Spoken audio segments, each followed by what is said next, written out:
Baik, bismillahirrahmanirrahim. Assalamualaikum warahmatullahi wabarakatuh.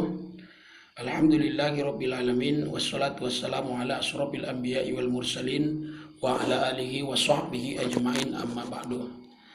Selamat malam dan salam sejahtera buat Anda semua, mahasiswa Fakultas Hukum Universitas Riau.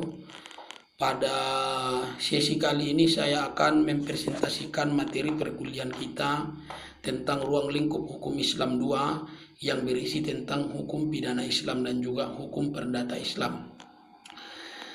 Mudah-mudahan kita tidak lupa untuk senantiasa bersyukur kepada Allah Subhanahu wa Ta'ala, Tuhan yang Maha Esa, yang sampai hari ini masih memberikan kesehatan dan kesempatan kepada kita, walaupun di suasana musibah COVID-19.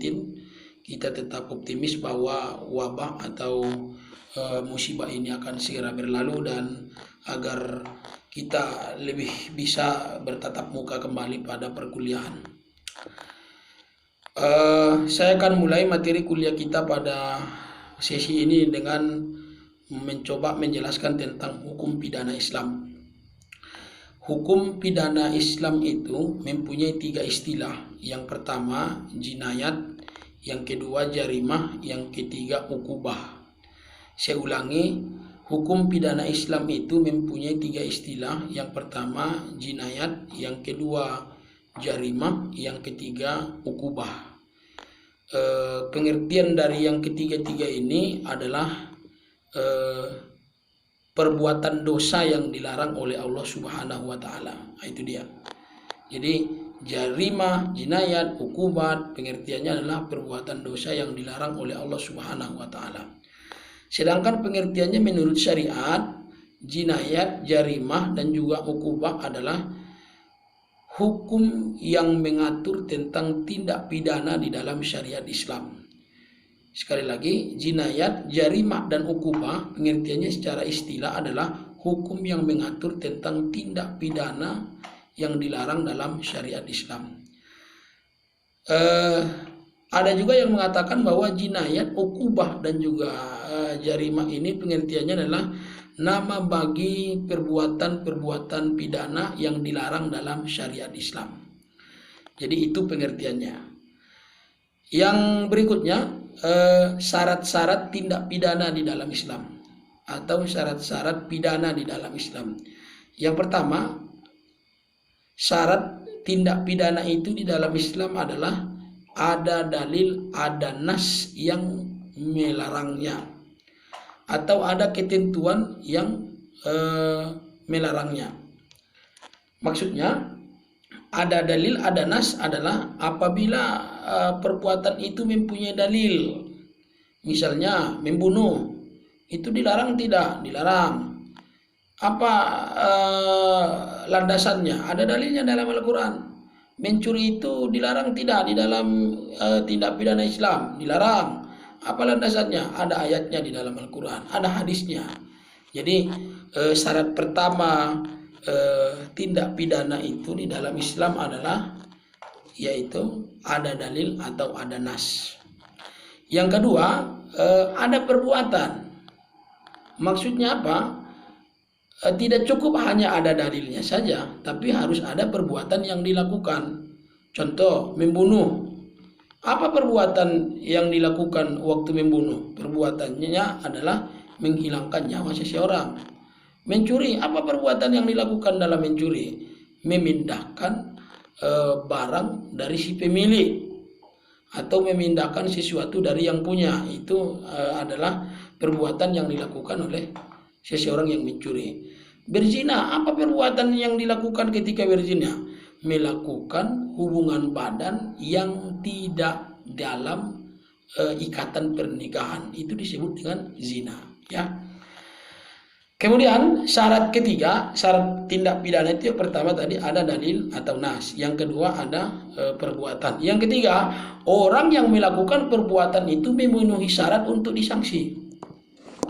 Orang yang melakukan perbuatan itu memenuhi syarat untuk disanksi. Apa syarat orang itu bisa disanksi? Pertama, dia Islam. Yang kedua, dia dewasa. yang ketiga dia berakal, yang keempat dia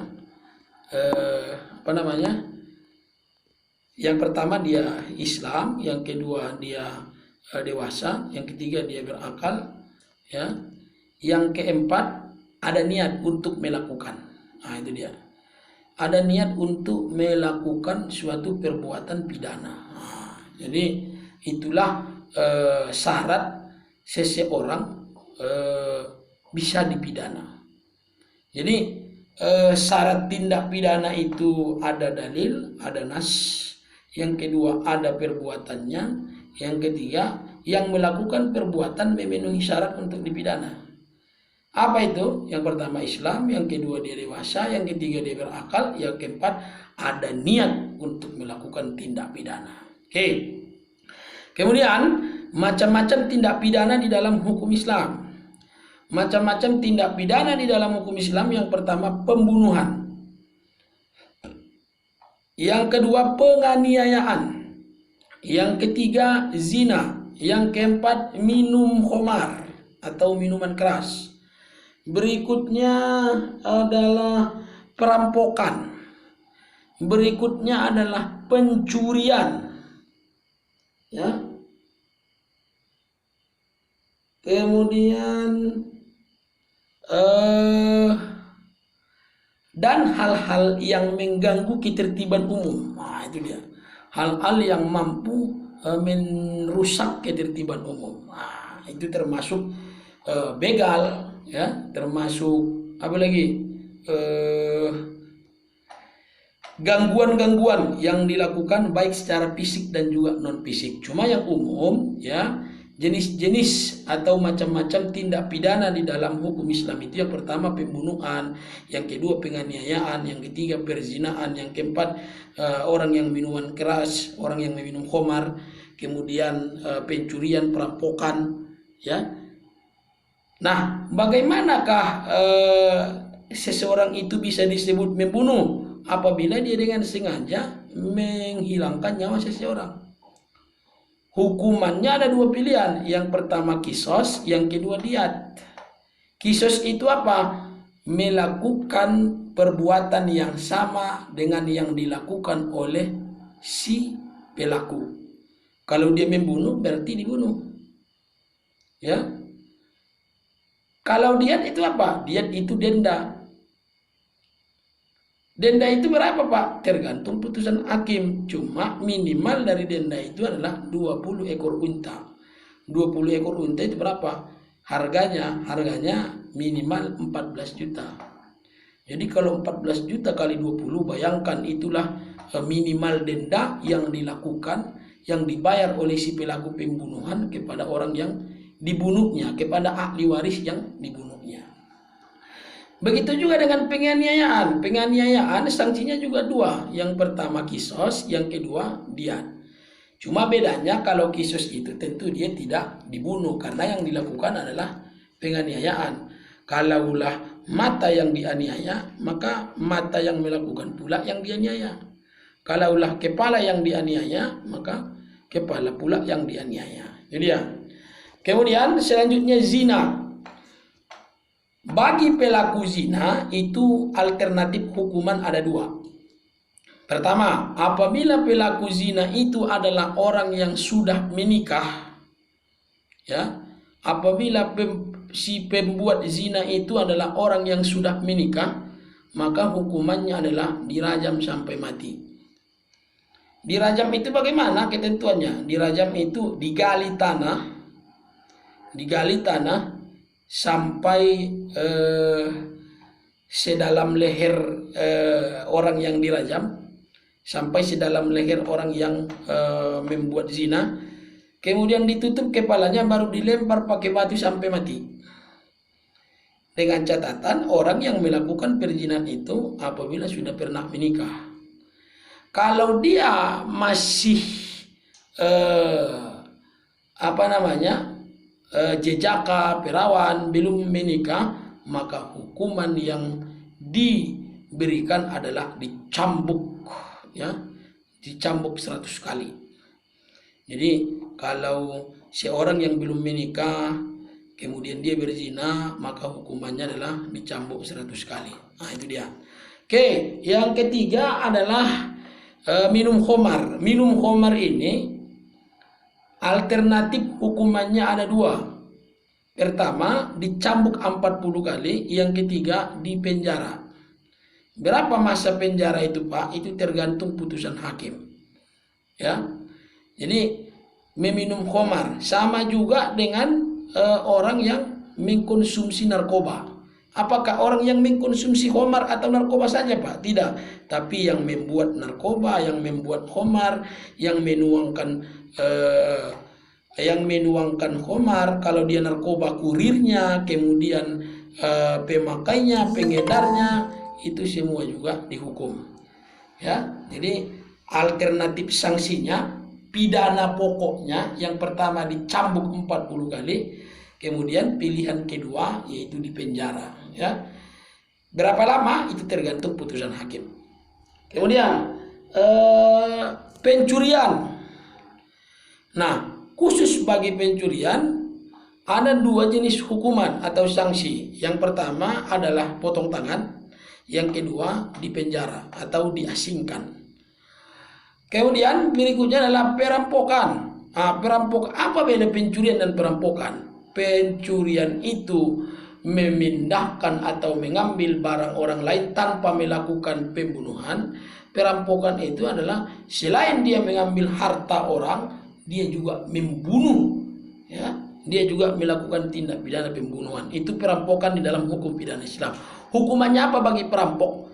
Hukumannya adalah hukuman maksimal, yaitu dikisos.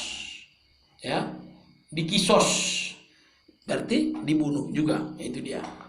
Ya, kemudian itulah beberapa macam-macam tindak pidana di dalam hukum pidana Islam.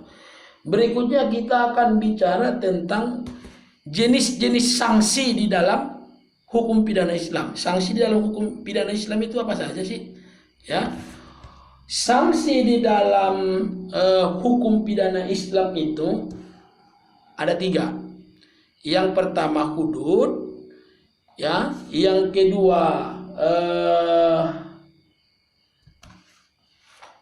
saya ulang. Sanksi di dalam hukum pidana Islam itu yang pertama hudud. Hudud ini terbagi 2, yaitu kisos dan juga diat. Ya. Yang kedua rajam, itulah yang yang digali tanah, kemudian orang yang melakukan tindak pidana itu dikubur sampai lehernya, kemudian ditutup baru ditembak sampai mati. Ya. Kemudian cambuk, ya. Baru yang ketiga yaitu penjara atau ta'zir di dalam hukum pidana Islam. Ta'zir di dalam hukum pidana Islam. Ya, jadi berarti jenis-jenis sanksi dalam Islam itu pertama hudud, yang kedua rajam, yang ketiga cambuk, yang keempat ta'zir atau penjara. Saya ulang, sanksi di dalam hukum pidana Islam itu pertama hudud. Hudud ini terbagi 2, kisos dan diat. Yang kedua rajam, yang ketiga cambuk, yang keempat penjara atau ta'zir. Ya, jadi ini sekilas tentang hukum pidana Islam. Ya, yang kedua, ruang lingkup hukum Islam yang kedua adalah hukum perdata Islam. Kalau kita berbicara hukum perdata Islam, maka ada 2 hal yang harus kita coba jelaskan. Yang pertama, apa itu hukum? Yang kedua, apa itu perdata? Hukum itu tentu definisinya banyak. Ya, ada yang mengatakan hukum itu adalah aturan yang dibuat oleh penguasa. Ada yang mengatakan bahwa hukum itu adalah aturan yang mempunyai sanksi. Kemudian ada yang mengatakan hukum itu adalah aturan-aturan yang sifatnya memaksa, macam-macam. Nah, sedangkan perdata apa itu? Perdata itu adalah hubungan antara orang per orang atau orang dengan badan hukum atau badan hukum dengan badan hukum. Nah, itu dia. Makanya kalau kita lihat hukum perdata ini kedudukannya dalam tata hukum, dia adalah hukum publik. Kenapa? Karena dia adalah hukum yang mengatur antara orang per orang, orang dengan badan hukum atau badan hukum dengan badan hukum. Nah, kalau begitu hukum perdata Islam ini apa? Oke, hukum perdata Islam ini istilahnya adalah muamalah. Sekali lagi, hukum perdata Islam ini istilahnya adalah muamalah. Ya. Muamalah itu apa? Hukum syariat Islam yang mengatur tentang hubungan orang per orang, orang dengan badan hukum dan badan hukum dengan badan hukum lainnya. Jadi intinya hukum perdata Islam itu adalah fikih muamalah, yaitu hukum syariat yang mengatur hak dan kewajiban orang per orang atau orang dengan orang lain. Itu dia. Oke. Pembagian hukum perdata Islam. Pembagian hukum perdata Islam yang pertama munakahat. Munakahat itu apa? Hukum yang mengatur tentang hubungan perkawinan. Yang kedua, mawaris. Mawaris itu apa? Hukum yang mengatur tentang pembagian harta warisan orang yang meninggal kepada ahli warisnya. Dua, yang ketiga, ekonomi syariah. Apa itu ekonomi syariah? Hukum yang mengatur tentang aktivitas transaksi ekonomi di dalam Islam. Kemudian apa lagi? Wakaf. Ya kan? Apa itu wakaf? Hukum yang mengatur tentang tata cara menghibahkan dan mewakafkan suatu barang atau benda kepada orang lain. Atau hukum yang mengatur tentang peralihan hak milik dari suatu barang kepada orang lain. Ya, jadi itulah dia beberapa pembagian yang ada di dalam hukum perdata Islam. Saya ulang sedikit ya, tentang munakahat.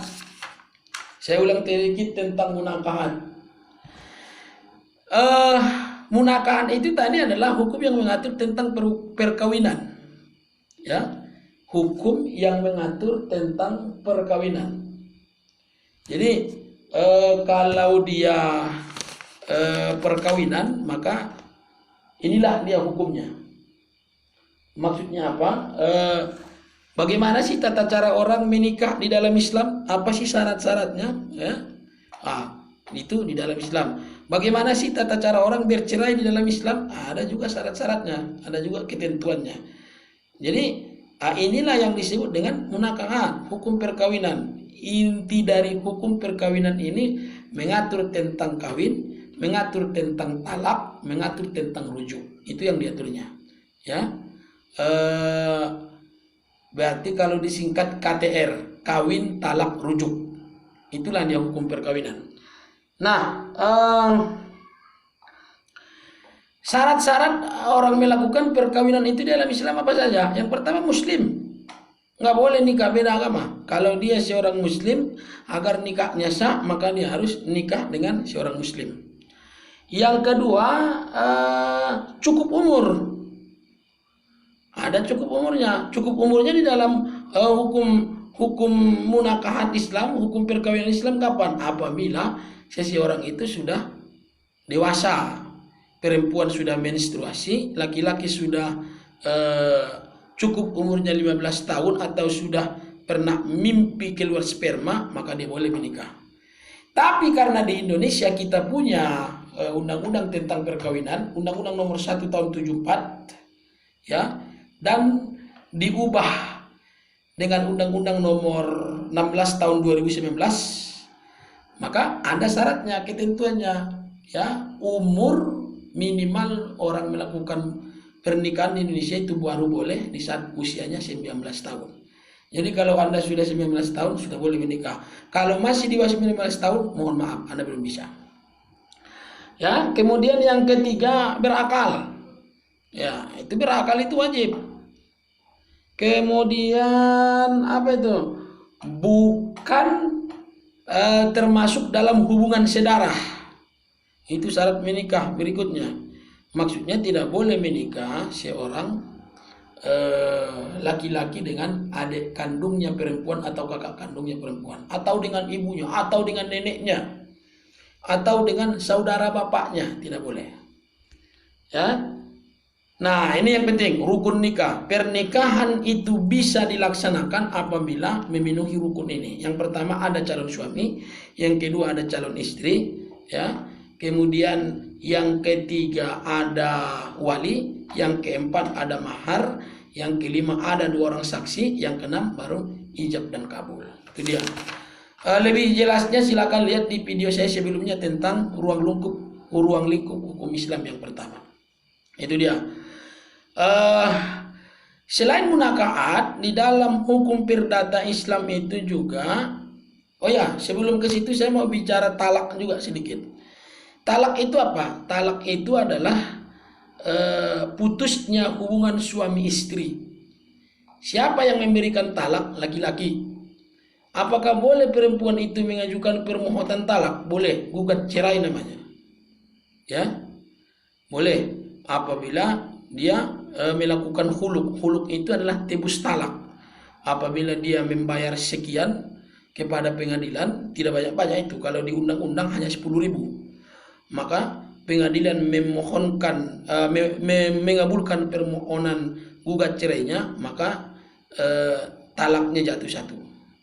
Ya, talak itu terbagi 3. Yang pertama tolak bain, ya, tolak bain sukro. Yang kedua tolak bain kubro. Yang ketiga tolak rojai. Ya, tolak bain sukro itu apa? Talak 1. Ya, bain sukro namanya. Kemudian tolak bain kubro, tolak 3. Ya, tolak rojai sama juga dengan tolak bain sukro itu sebenarnya. Ya.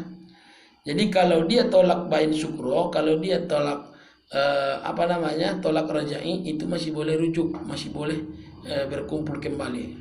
Tapi kalau dia sudah tolak bain kubro, itu tidak boleh lagi rujuk kecuali nikah baru. Nah, itu dia. Ya. Kemudian selain tentang perkawinan, hukum perdata Islam itu juga bicara tentang waris. Di video sebelumnya juga saya sudah terangkan tentang apa itu hukum waris, yaitu hukum yang mengatur tentang pembagian harta warisan di dalam Islam. Sebab-sebab mewarisi ada, ya. Kemudian orang gagal mendapatkan warisan juga ada di video sebelumnya, silakan ditonton. Ya. Dan juga beberapa orang-orang yang berhak menerima warisan. Oke, jadi bagi Anda yang mempunyai pertanyaan, silakan post di grup, ya, dan sampaikan atau japri saya secara pribadi, sehingga apa yang saya sampaikan ini bisa menjadi referensi bagi Anda untuk melakukan kajian-kajian lebih mendalam tentang hukum perdata Islam. Saya pikir ini yang bisa saya sampaikan. Terima kasih, selamat malam. Assalamualaikum warahmatullahi wabarakatuh.